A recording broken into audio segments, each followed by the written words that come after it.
राधे राधे मेरे प्यारे भाइयों बहनों माताओं व बंधुओं, संस्कार की बातें चैनल में आपका स्वागत है। बंधुओं, आज शनिवार के दिन मैं आपको सुना रही हूँ शनि देव की कथा। बंधुओं, हर मनुष्य को शनिवार के दिन शनि देव की कथा अवश्य सुननी चाहिए, क्योंकि यदि आप पर शनि की थोड़ी सी भी पीड़ा है तो शनि देव आपकी हर पीड़ा को दूर करेंगे। जो मनुष्य भी शनिवार के दिन शनि देव की पूजा आराधना करते हैं, शनि देव की कथा को सुनते हैं, शनि देव उनके सभी कष्टों को दूर कर देते हैं। बंधुओं, हर मनुष्य शनि देव से डरते हैं।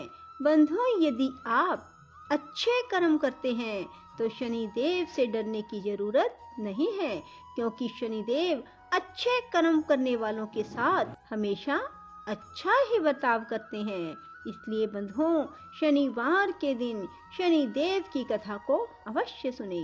बंधुओं, कथा को सुनने के बाद कमेंट बॉक्स में ओम शम शनिश्चराय नमः लिखें। बंधुओं, यदि आपने YouTube चैनल संस्कार की बातें अब तक सब्सक्राइब नहीं किया तो जरूर करें और बेल आइकन दबाना ना भूलें, ताकि आपको हमारी आने वाली सभी वीडियोस की जानकारी सबसे पहले हो सके। बोलो शनिदेव महाराज की जय हो। एक समय सूर्य, चंद्रमा, मंगल, बुध, बृहस्पति, शुक्र, शनि, राहु और केतु, इन नव ग्रहों में विवाद हो गया कि हम में सबसे बड़ा कौन है। जब आपस में कोई निश्चय ना हो सका तो सब देवराज इंद्र के पास गए। कहने लगे, आप सब देवताओं के राजा हैं, इसलिए आप हमारा न्याय करके बताएं कि हम नवग्रहों में सबसे बड़ा कौन है। राजा इंद्र इनका प्रश्न सुनकर घबरा गए और कहने लगे, मुझ में सामर्थ्य नहीं कि किसी को छोटा और बड़ा बताऊं। मैं अपने मुख से कुछ नहीं कह सकता। हाँ, एक उपाय हो सकता है। इस समय पृथ्वी पर राजा विक्रमादित्य बहुत बड़ा न्याय करता है। आप सब जाकर उनसे फैसला करा लो। यह सुनकर सभी देवता चलकर भूलोक में राजा विक्रमादित्य की सभा में आकर उपस्थित हुए और अपना प्रश्न राजा के सामने रखा। राजा उनकी बात सुनकर बड़ी चिंता में पड़ गए कि मैं अपने मुख से किसको बड़ा और किसको छोटा बताऊं। जिसको छोटा बतलाऊंगा वही क्रोध करेगा। परंतु उनका झगड़ा निपटाने के लिए राजा ने एक उपाय सोचा और उसने सोना, चांदी, कांसा, पीतल, शीशा, रांगा, जस्त, अभ्रक और लोहे धातुओं के 9 आसन बनवाए। सब आसनों को क्रम से, जैसे सोना सबसे पहले, लोहा सबसे पीछे बिछाए। इसके पश्चात राजा ने सब ग्रहों से कहा, आप सब अपने अपने आसनों पर बैठ जाएं। जिसका आसन सबसे आगे वह सबसे बड़ा, जिसका आसन सबसे पीछे वह सबसे छोटा जाने। क्योंकि लोहा सबसे पीछे था, वह शनिदेव का आसन था, इसलिए शनिदेव ने समझ लिया कि राजा ने मुझे सबसे छोटा बना दिया। इस पर शनि को क्रोध आया और उसने कहा कि राजा, तू मेरे पराक्रम को नहीं जानता। सूर्य एक राशि पर 1 महीना, चंद्रमा 2.25 दिन और मंगल 1.5 महीना, बृहस्पति 13 महीने, बुध और शुक्र 1 महीना, राहु और केतु दोनों उल्टे चलते हुए केवल 18 महीने रहते हैं। परंतु मैं एक राशि पर 2.5 और 7.5 साल तक रहता हूँ। बड़े बड़े देवताओं को भी मैंने भीषण दुख दिया है। राम जी को 7.5 आई तो वनवास हो गया। रावण को आई तो राम और लक्ष्मण ने सेना लेकर लंका पर चढ़ाई कर दी। रावण के कुल का नाश कर दिया। हे राजा, अब तुम सावधान रहना। राजा कहने लगे, जो भाग्य में होगा देखा जाएगा। उसके बाद अन्य ग्रह तो प्रसन्नता के साथ चले गए, परंतु शनिदेव बड़े क्रोध के साथ वहां से सिधारे।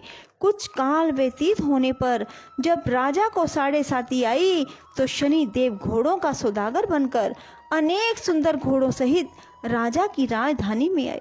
राजा ने सौदागर के आने की खबर सुनी तो अपने अश्वपाल को अच्छे अच्छे घोड़े खरीदने की आज्ञा दी। अश्वपाल ऐसे अच्छे नस्ल के घोड़े देखकर उनका मूल्य सुनकर चकित हो गया। तुरंत ही राजा को खबर दी। राजा उन घोड़ों को देखकर एक अच्छा सा घोड़ा चुनकर उस पर सवारी के लिए चढ़ा। राजा के पीठ पर चढ़ते ही घोड़ा जोर से भागा। घोड़ा बहुत दूर एक बड़े जंगल में जाकर राजा को छोड़कर अंतर्ध्यान हो गया। इसके बाद राजा अकेला जंगल में भटकता रहा, परंतु देर के पश्चात राजा ने भूख और प्यास से दुखी होकर भटकते भटकते एक ग्वाले को देखा। ग्वाले ने राजा को प्यास से व्याकुल देखकर पानी पिलाया। राजा की उंगली में एक अंगूठी थी, वह उसने निकालकर प्रसन्नता के साथ ग्वाले को दे दी। शहर की ओर चल दिया। राजा शहर में पहुंचकर एक सेठ की दुकान पर जाकर बैठ गया। अपने आप को उज्जैन का रहने वाला अपना नाम बीका बतलाया। सेठ ने उसको कुलीन मनुष्य समझकर जल पिलाया। भाग्यवश उस दिन सेठ की दुकान पर बिक्री बहुत बढ़ गई। सेठ उसको भाग्यवान पुरुष समझकर भोजन कराने के लिए अपने साथ ले गया। भोजन करते समय राजा ने एक आश्चर्य की बात देखी कि खूंटी पर हार लटक रहा है और वह खूंटी हार को निगल रही है। सेठ को कमरे में हार ना मिला तो उसने यही निश्चय किया कि सिवाय बीका के और कोई कमरे में नहीं आया। अवश्य ही उसी ने हार चोरी किया है। 5-7 आदमी इकट्ठे होकर उसको फौजदार के पास ले गए। फौजदार ने उसको राजा के सामने उपस्थित कर दिया और कहा, ये आदमी तो भला प्रतीत होता है, चोर नहीं मालूम होता, परंतु सेठ का कहना है कि इसके सिवाय कोई घर में आया ही नहीं। अवश्य ही इसने चोरी की है। तब राजा ने आज्ञा दी कि इसके हाथ पैर काटकर चौरंगिया किया जाए। राजा की आज्ञा का तुरंत पालन किया गया। बीका के हाथ पैर काट दिए गए। कुछ काल के बाद एक तेली उसको अपने घर ले गया। बीका कोलू पर बैठा हुआ अपनी जुबान से बैल हाँकता रहा। कुछ वर्षों में शनि की दशा समाप्त हो गई। एक रात को वह वर्षा ऋतु के समय मल्हार राग गाने लगा। उसका गाना सुनकर उस शहर के राजा की कन्या उस राग पर मोहित हो गई और दासी को खबर लाने के लिए भेजा कि शहर में कौन गा रहा है। दासी सारे शहर में फिरती फिरती क्या देखती है कि एक तेली के घर में चुरंगिया राग गा रहा है। दासी ने महल में आकर राजकुमारी को सब वृतांत सुना दिया। बस उसी क्षण राजकुमारी ने यह प्रण कर लिया, चाहे कुछ हो मुझे इस चुरंगिया के साथ विवाह करना है। माता ने कहा, पगली यह क्या बात कह रही है, तुझको किसी देश के बड़े राजा के साथ परनाया जाएगा। कन्या कहने लगी, माता जी मैं अपना प्रण कभी नहीं तोड़ूंगी। माता ने चिंतित होकर यह बात राजा को बताई। जब महाराज ने भी आकर समझाया, मैं अभी देश देशांतर में अपने दूत भेजकर सुयोग्य रूपवान बड़े से बड़े गुणी राजकुमार के साथ तुम्हारा विवाह करूंगा, ऐसी बात तुमको कभी नहीं विचारनी चाहिए। कन्या ने कहा, पिताजी मैं अपने प्राण त्याग दूंगी, परंतु दूसरे से विवाह नहीं करूंगी। इतना सुनकर राजा ने क्रोध से कहा, यदि तेरे भाग्य में ऐसा ही लिखा है तो जैसी तेरी इच्छा हो वैसा ही कर। राजा ने तेली को बुलाकर कहा, तेरे घर में जो चुरंगिया है उसके साथ मैं अपनी कन्या का विवाह करना चाहता हूँ, अपने घर जाकर विवाह की तैयारी करो। राजा ने उसी समय राजकुमारी का विवाह चुरंगिया विक्रमादित्य के साथ कर दिया।